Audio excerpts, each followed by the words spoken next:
Shalom, shalom, shalom, Shabbat shalom. All praises to the Most High. Yeah, this is truly the day that Yah has made, and I will rejoice and be glad in it. I do hope that you are well and that you are still trusting only in Yah. Today is actually the last, like 8th day of the Feast of Tabernacle, which is called Shemoneh Aseret, the last great day. So we have been in season of Yah's feast. We observed the feast of the Day of Trumpets, and then we went into um, the Day of Atonement and the Feast of Tabernacle, and this is the 8th day, which is considered the last, which is called the last great day. So I do hope that you were able to participate in some of in the feast of Yah. I spoke about it before, and I had intended to come and just announce it, but it did not work out that way, and I do apologize. Yeah, it has been. I have been dealing with a lot of stuff. But Yah is faithful. He is good. His mercy endured forever. And I am grateful that I am still here.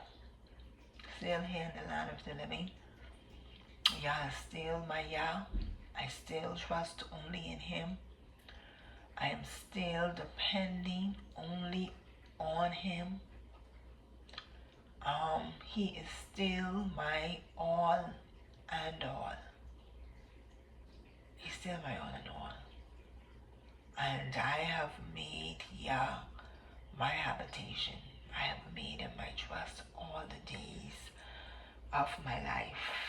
I have made a promise to serve the Most High, and every day I am still learning, still humble before Him, still learning His way, and still making adjustments as I see necessary, because in this time we have to guard our heart, we have to guard our relationship with the Most High. I'm sure you're aware of all that is going on. I've been seeing some headlines in the news, and there are a lot of issues involving families. I know the last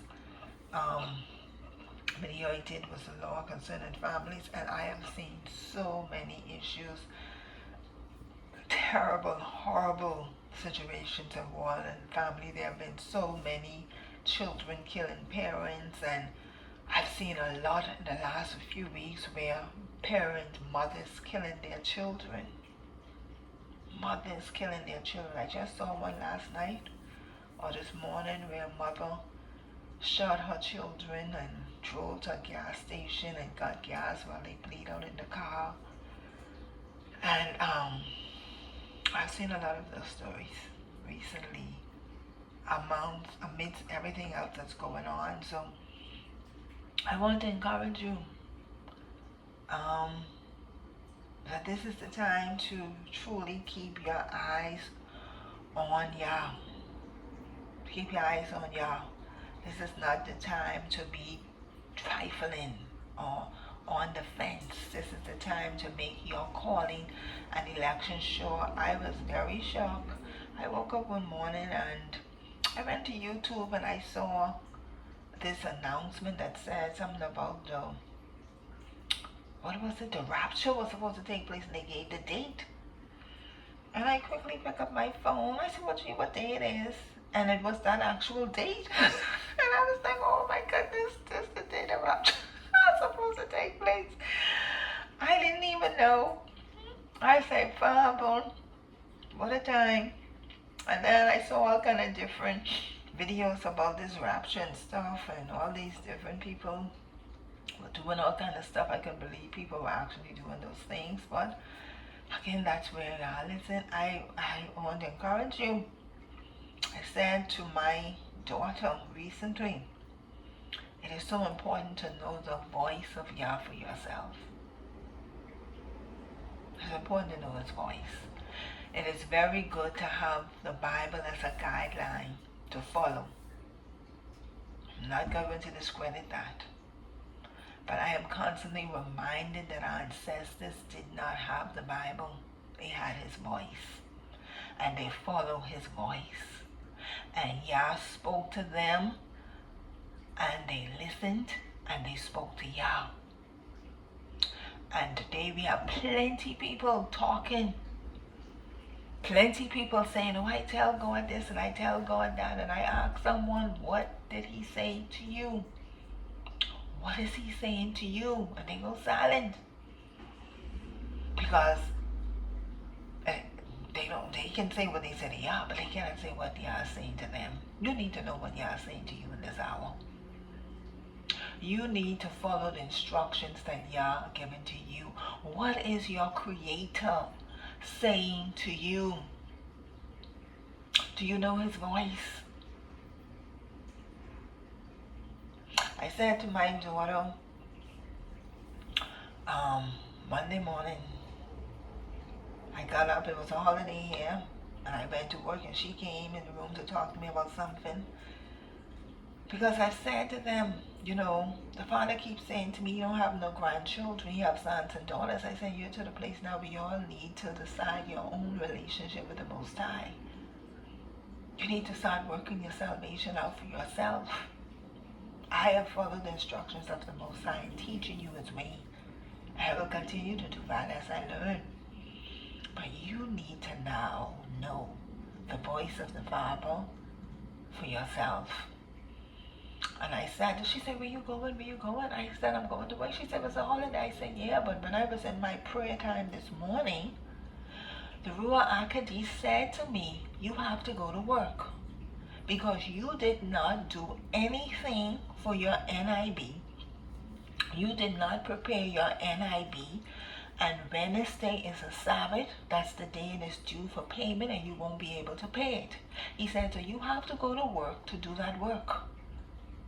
And I got up, and she looked at me, because I'm saying to her, you need to have a relationship with the Most High where He is in every area of your life.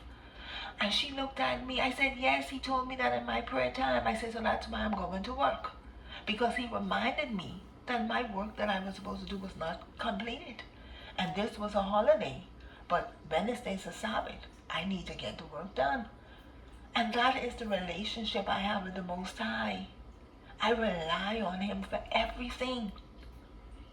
And a lot of people don't understand that, but He said, acknowledge me in all of your ways, and I will direct your path. And see, I was able to show her, you need to know His voice. You need to know. And so I'm saying to you, my friends, you need to know His voice. Years ago, the Ruach said to me, the voices will become so close that that's why many are going to be deceived. That's why the Bible said, unless the days be shortened, the very elect will be deceived. And you can see a lot of things happening now, and people running to and fro. Who would believe that people will actually go out and sell their stuff and give away their stuff because they have a day for the rapture, when the Bible specifically said, no man know the day nor the hour. But yet people following all these different voices. So I want to encourage you. Turn off your internet. Turn off your phones. Set aside a time. I told my daughter, I said, you need to have a meeting place, a time where you meet with Yah. As a young Christian, I had a set place where I went and I met with the Most High. That was our time. But I said and just sang praises to Him. You need to have a time. You need to make the Most High your first resource, number one in your life. Not just in saying it, but in doing it. When you get up in the morning, I told my daughter, before I speak to anyone, my first breath is to acknowledge the Most High. I speak to Yah first, thanking Him for waking me up, opening my eyes. You have to make him first. Because when you make him first in your life, then he, all is just that he sees about you. His eyes upon you. He pay attention to what you are. And when you are, had I not known, I would have been, a mess. I would have not been able to do my work. I would have been in a situation on my job. But that's the relationship the Father wants to have with us. And I told her, Yah wants to be in an intimate relationship with us. I said, the same way you want to have a relationship with a man. That's how the Father wants us to have a relationship with him. He wants us to spend time with him. Make him our priority. Make him first. So I want to encourage you today to do that. I want to encourage you to do that. Psalms 119 and 126 says, it is time for you to act, O Yah, for they have broken your law. If you do not know Yah's law, how would you know what sin is? 1 John 3 and 4 says, whosoever commits sin transgresses also the Torah, for sin is the transgressing of the Torah. We are looking at part 16, Yah's law for judgment, and I am endeavoring to finish this assignment. I am way behind where I should be, but I'm going to complete it. This is I'm going to complete it. We're almost to the 365 prohibitions. And I would have completed the assignment that the Most High had given me, and I will be waiting for his next assignment. And that's what I'm going to be doing there on. Just waiting for Yah's assignment.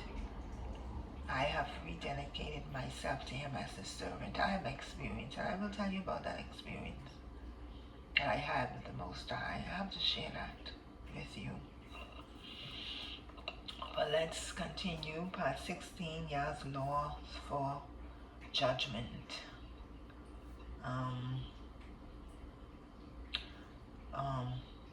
Law 2:4.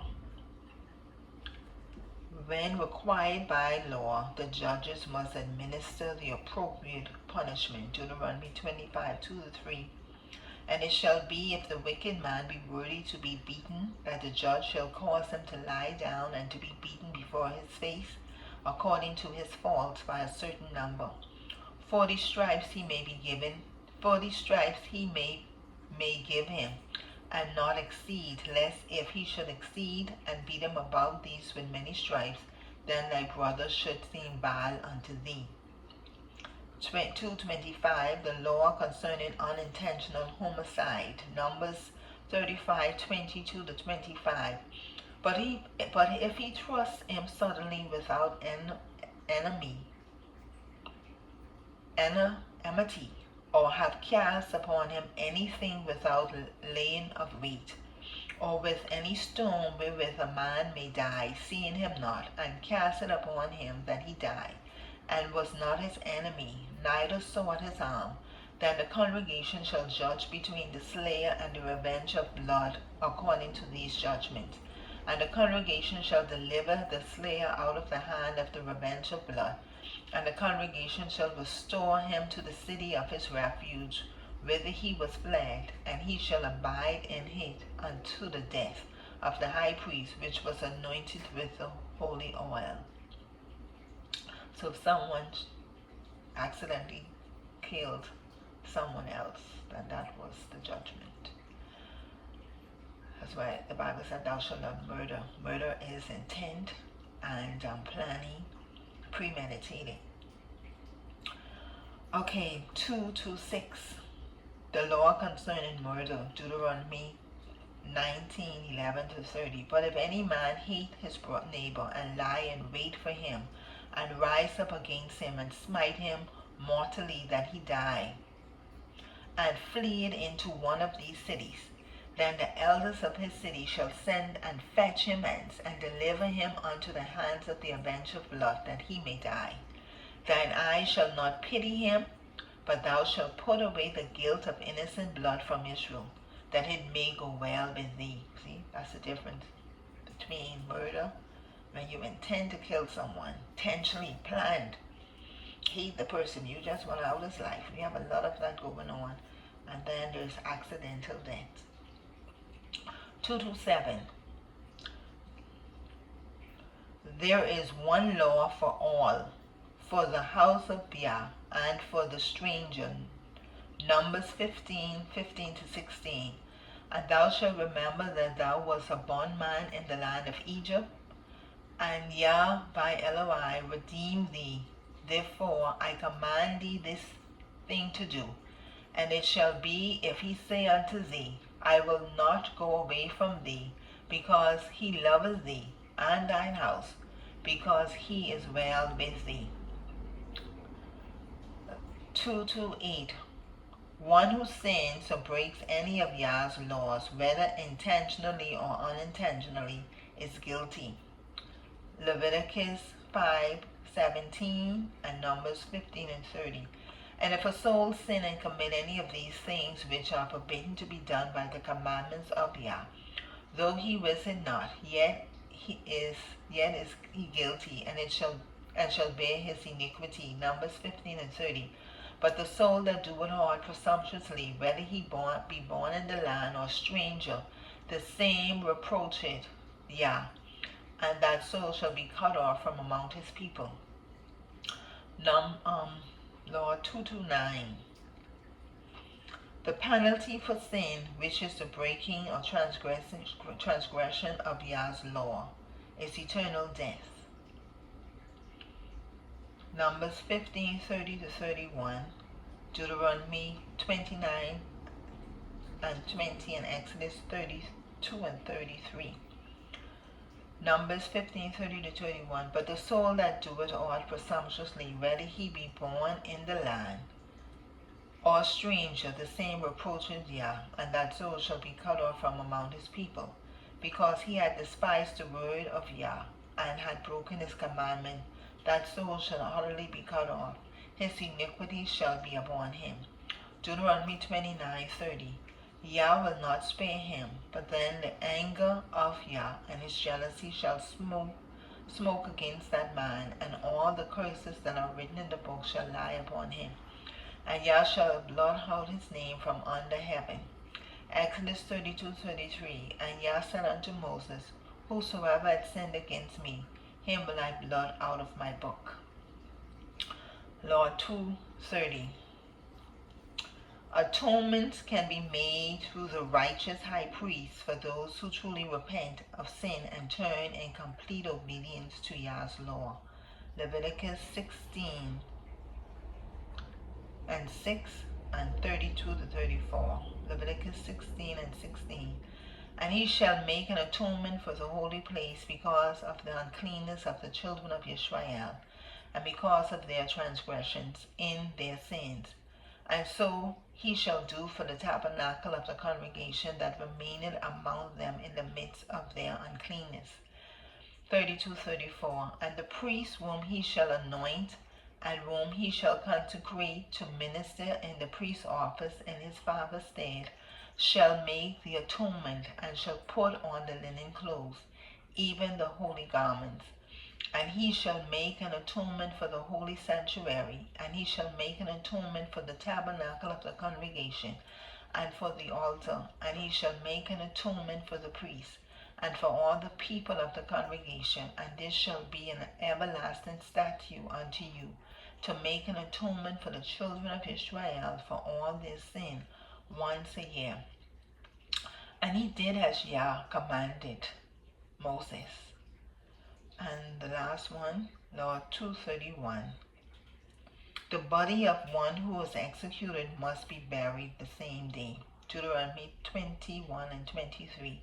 His body shall not remain all night upon the tree, but thou shalt in any wise bury him that day. For he that is hanged is accursed of Yah, that thy land be not defiled, which Yah thy Eloi giveth thee for an inheritance.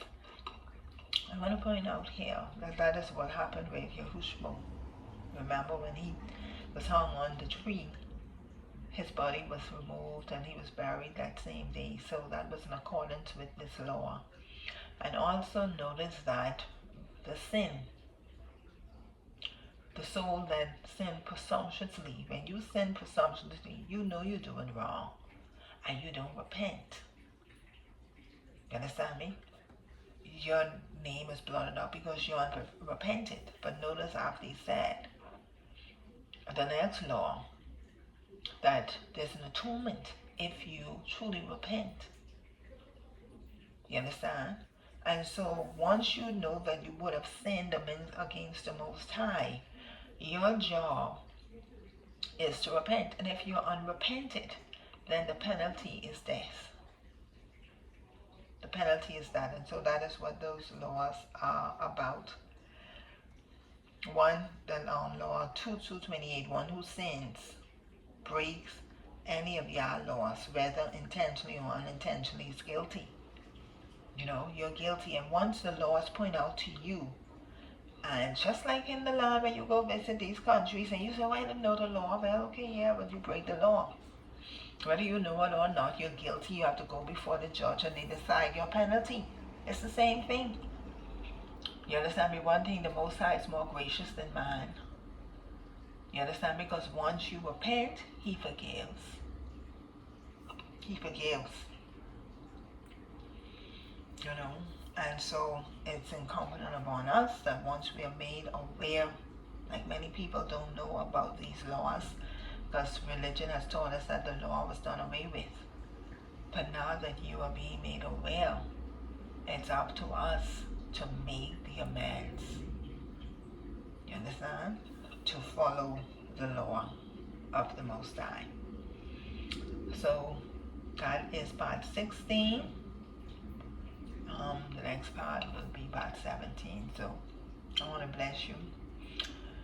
I pray God's blessing upon you and your house, and I pray that you remain encouraged. Shalom, shalom.